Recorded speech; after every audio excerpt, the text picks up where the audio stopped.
Ovulation সিমটমগুলো জানা থাকলে conceive করার ক্ষেত্রে অনেকটাই সুবিধা হতে পারে মহিলাদের। কারণ একজন মহিলা মা হতে চাইলে তাকে নিজের ওভুলেশন সার্কেলের দিকে নজর রাখতেই হবে। আবার এখনই মা হতে না চাইলে ওভুলেশন চক্রের দিকে নজর রেখে সঙ্গীর সঙ্গে মিলিত হলে তুলনামূলক নিরাপদ থাকা সম্ভব।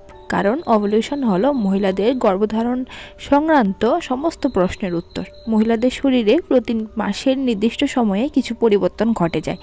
অনেক মহিলারাই এই সম্পর্কে স্পষ্ট ধারণা থাকে না। ওভুলেশনের আগে মহিলাদের শরীরে নানাভাবে সিগন্যাল দেয়, কিন্তু ওভুলেশন বা ডিম্বস্ফোটন সম্পর্কে স্পষ্ট ধারণা না থাকায় বেশিরভাগ সময়ে তা বুঝতে পারে না মহিলারা। ওভুলেশন প্রক্রিয়া ও তার লক্ষণ সম্পর্কে আমরা আজকের এই ভিডিওতে আলোচনা করব।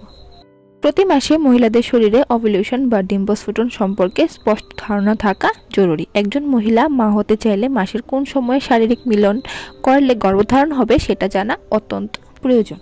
মাসের একটি নির্দিষ্ট সময়ে মহিলাদের ডিম্বাশয় থেকে একটি পরিণত এগ বা ডিম্বাণু ওভাম নির্গত হয়। একে ওভুলেশন বলে। সাধারণত একটি নির্দিষ্ট মাসিক চক্রের 12 থেকে 19 দিনের মধ্যে ওভুলেশন হয়ে থাকে। তবে যেহেতু সবার শরীর সমান হয় না, তাই এই সময়ের এদিক ওদিক হতেই পারে। ওভারি বা ডিম্বাশয় থেকে নির্গত ওভাম নারী শরীরে মোটামুটি 12 থেকে 24 ঘন্টা পর্যন্ত সক্রিয় থাকে।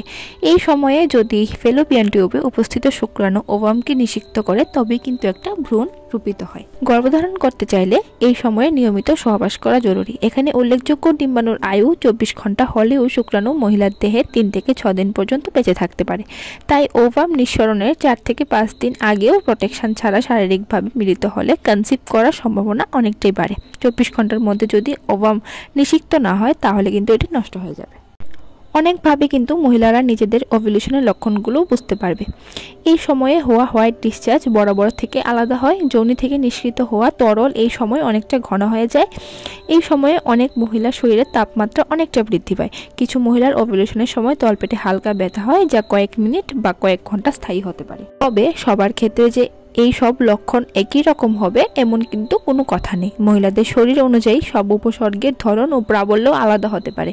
অনেকে এই সময়ে সবকিছুতেই বেশি গন্ধ পায়। নাক যেন ওভুলেশনের সময় অতি সক্রিয় হয়ে পড়ে। এছাড়া ওভুলেশনের সময় মহিলাদের ব্রেস্ট ও নিপেলে সংবেদনশীল হয়ে ওঠে। হরমোনের কারণে এমন হয়ে থাকে। ব্রেস্টে সামান্য ব্যথা হতেও পারে।